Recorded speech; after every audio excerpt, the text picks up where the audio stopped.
Welcome to part two of our rankings for the MCU Disney Plus shows. Today we're going to be covering 3 through 1 of the rankings for us. We enjoyed having this discussion and hope you enjoy it as well. All right, so I put Moon Knight as number 3 because I loved how different it was Mm, okay. compared to everything else. It had that darker feel to it, It did. It and really did. I'm so excited for all the darker stuff coming up too. Like, I'm ready for it. Yeah, I'm really excited for what Moon Knight means for the MCU. Hopefully, they do Daredevil right and do him justice. Hopefully, we get a true Werewolf by Night series. Yeah, There have been rumors I've seen, but let's see. But yeah, yeah, I and completely agree with you on that. and I'll be honest. I think it was with the fourth or fifth episode when you go and find out how he created Steven. Right. I That was emotional. cried. Yeah, that was emotional. I cried. Um, but I come from a family history of people who have had disassociation and things like that. So it spoke more to me than most people would. That makes sense. So I connected with it a little bit more, and I Yeah, just fell in love with it. So that's why. I And can of course, understand that. and it's Oscar Isaac too. Like, you can't go wrong he with Oscar he Isaac. he put in work in that. I really, really, really enjoyed his portrayal of Steven and really was it Steven and I forgot his other personalities. Mark.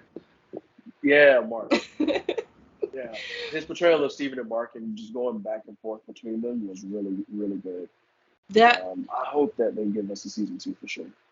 Oh yeah, and that one scene where they're out in this desert and they're looking at that map, and Yeah, he switches from Mark to Steven. right. His whole facial structure like Yeah, changes and everything. I was like, oh my gosh, this is great. that's true. That is true. That was one of the things that really made it hard for me to put Moon Knight at the bottom because Oscar Isaac was really just putting his all into that show. Um, Again, I just wish that they had developed the story a little bit better for me. Yeah, and I agree with you. Like, if they had even given just one extra episode, I Yeah. feel like it would have been better. But yeah, Hopefully that changes in the future. I know. I hope so. My number 3 is actually Falcon and the Winter Soldier. Okay. Um, when that show came out, I think it was right after WandaVision. Um, and so it felt kind of like going back to the phase 1, phase 2 time of the MCU. And not only that, just the action involved with the fighting between Falcon and Bucky and all of that, and then just kind of uncovering some of the hidden demons that Bucky had, just really grabbed me. But also it had that little bit of that family feel with Sam going back and talking with his sister, and you really got to see a lot more of the down to earth, real nitty gritty type of thing with the Avengers. I really enjoyed that aspect of it, but Yeah. I didn't Yeah. like the villain too much. Yeah. And I'll be honest, I want more Zemo. Oh yeah, he was great. He was definitely great. He was probably my favorite part of that, and he was only in it for just a little bit. He was. Now that you mentioned that, I also have to say that I didn't like Sharon Carter in this, Oh, and it no. wasn't for her acting. It was just the way that they used her. Like they made her the power broker, but they tried to throw us off by making it seem like she was talking to someone else as the power broker. Yeah. Um, I feel like that was just wasted time, honestly, because it's like they set that up for potentially to be done with the Thunderbolts. So I wasn't a huge fan of that. Yeah. Yeah. I didn't like her being in the show really at all. I was like, why do we need her added into this as well? Right. It was But kind of pointless. yeah, but I can see why you put it up that high. So Yeah, if it wasn't for the action and the and really just the characters of, like you mentioned, Zemo, Falcon, Bucky, those, if it wasn't for them, I probably would. Oh, can't forget John Walker. I can't forget John Walker. Like, I hated his character, but he was so good. yeah, and I'll be honest that he's kind of the reason why I stopped watching the first time. Oh wow, really? So when the show first came out, me and my husband started to watch it, and we finished that first episode, and he came out in the cap suit. I was like, nope, I'm not watching this anymore. And we stopped.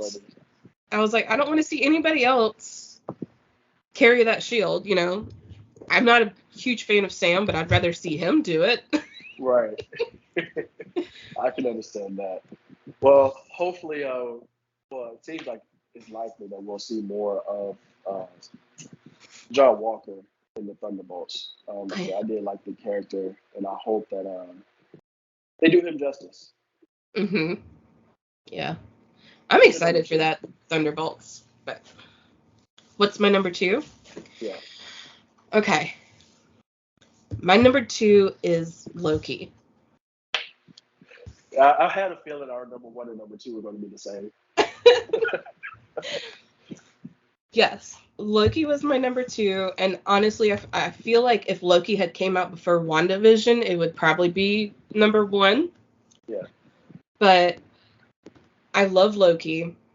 I love the story that they did with him. I'll be honest, I'm not crazy about Sylvie. Yeah, she was kind of a drag. Yeah, but the ending of it with He Who Remains, so exciting. So exciting. Yeah, that scene alone just really, honestly, that scene alone is the reason why I said number 2 for me. Like, that whole ending part is the only reason why I said number 2. Because I literally, once I finished watching Loki, I went back and just watched that episode alone, just because of that. His whole monologue there, it's just perfect. Literally. It's just and great. Then the mannerisms and everything. I can't wait to see him in Ant-Man and the Wasp. Oh yeah, I'm super excited for that. And with Loki, I was also excited to see old Loki in the comic accurate outfit. Oh, yes. I want Kid Loki to come back somehow so he can do Young Avengers. He has to. And just to see so many of him in one place was hilarious to watch. My only gripe with that is that whole scene was like 10 seconds, and that was in the trailer, and it, like, that was the biggest thing that had me excited. Yeah. See all of those types of Loki and seeing how they actually interact. But I mean, it was cool. I really hope that in season 2 we see more of that. That was great. Yeah. And I know you said that they were only there for a few minutes, but the way that they were able to make you feel something for Old Man Loki, though, when he did his glorious purpose, was actually very well done. I definitely shed a tear when he stood there and was like, glorious purpose, and then seeing the beast go and kill him. It was terrible, but I definitely felt something for sure. Yeah, and one thing for season 2, Owen Wilson's character needs to get a jet ski. He has to. If we don't see that, I'm going to boycott. I was so upset when that ended. I was like, where's jet ski? Like, I'm interested to see how they go about season 2. Because I feel like it's going to, I don't know if I'm correct on this, I have to check. But I feel like it's going to come shortly after Ant-Man and the Wasp: Quantumania. So I feel like it's going to explain more as to what Kang has been doing in the multiverse, which is very exciting. Yeah, and I want to know why they were at a McDonald's. Like, you go anywhere in the multiverse and you chose McDonald's. Right, like, I mean, their fries are good, but, you know. Right, come on. Come on. That is funny. So, lastly, Yes. WandaVision, number one. Yes. I put it at number one for the sole purpose of how the entire fandom was when this show came out. It like united the whole fandom, and every week there were so many theories going around. It was always Mephisto. I know the amount of times I heard Mephisto, and I was like, at the time I didn't even know who exactly Mephisto was. I was like, okay, let me look it up. And I was like, I don't think they would do that in a Disney show. But we'll see. Yeah, I was hoping that they would do a Mephisto type thing just to quiet people down. But I really enjoyed that show. Like from start to finish, everything was just absolutely fun. Yes. But also it touched on a lot of very deep topics, you know. And Yeah. just the idea of seeing how Wanda got to where she was from the very beginning, that was just perfectly done. Yeah. Perfectly. And the way they touched on grief in the show was so well done. And because nobody will know exactly how you feel during grief except for you. And the way that they portrayed that was so incredible. What is grief but love persevering? I know, the most perfect line ever. Literally. And like, I know a lot of people were kind of turned off by how the first few episodes were in a different decade. That's what kind of drew me in. I was like, okay, why are we in this? What is happening? Right. I need to know more. And Agatha was great. She was amazing. I loved her. Wanda was amazing. Getting to see Elizabeth Olsen go through that much emotion was incredible. Yeah, I agree. And the biggest troll on the internet with Paul Bettany saying, I got to work with someone I've never gotten to work with before, turned out to be himself. That Vision versus White Vision fight was very phenomenal. Oh, yeah. The philosophy behind I don't think anyone else has ever made it to where people decided that they wanted to understand philosophy until Paul Bettany did the shit with Theosis. Like, Right, and it was so on point for Vision, too. It was. You know, instead of fighting, let's talk it out, you know? It's like one of the things that, just to go back to the opening 3 episodes, one of the things that a lot of people didn't like about the show was the fact that, like you mentioned, that it was like a sitcom from like the 60s, 70s, and 80s. It wasn't until like the 90s that a lot of people started to get into it. But I feel like if you didn't really grow up on that type of TV watching, then a lot of people didn't have the same appreciation for it. Yeah. But I enjoyed it because of that. And then, like you mentioned, just the idea of like, okay, we came to see WandaVision. What are we watching? Like, this is not MCU. And so them trying something out and doing it in a way that really fit the characters is really what makes it easy for me to put that as my number one. Oh, yeah. And how everyone lost their, like, collective shit when Evan Peters showed up. Yeah, oh yeah. The biggest troll in MCU history, Kevin Feige. Yep, all for a boner joke, you know. Literally. But it was great, though. It was fun. So, final thoughts before we end. She-Hulk comes out in about a week to you. Yes. Are you excited? I am actually.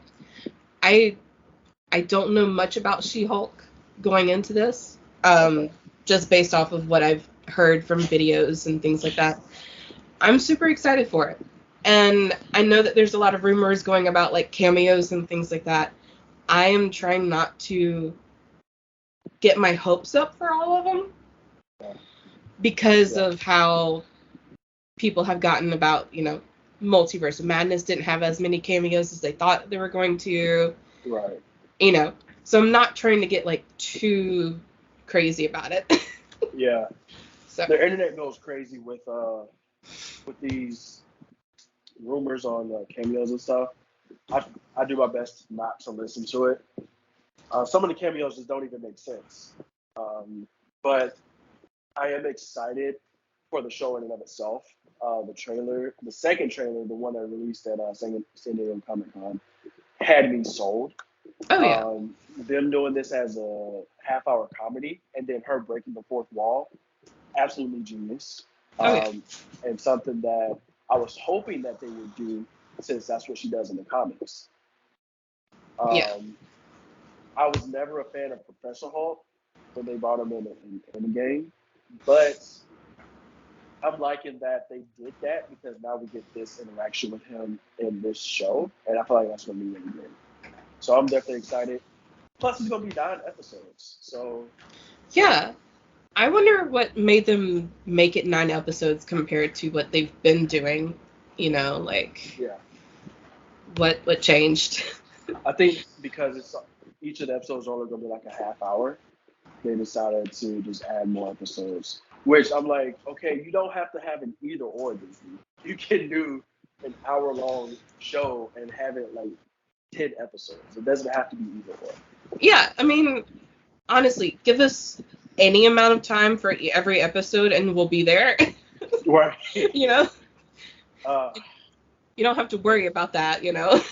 Literally, like most people watch these Marvel shows regardless. Like if you go back to Netflix, people was binge watching the Marvel Netflix shows in 2 days. Yeah. So we will watch it. If you're listening, we will watch hour long 10 episode show on Disney Plus. Oh yeah, for sure. But yeah, I'm super excited for it. She looks great. She does. The the tone of it looks great. I'm excited to see the self-reflection aspect of it too. So yeah, I'm excited.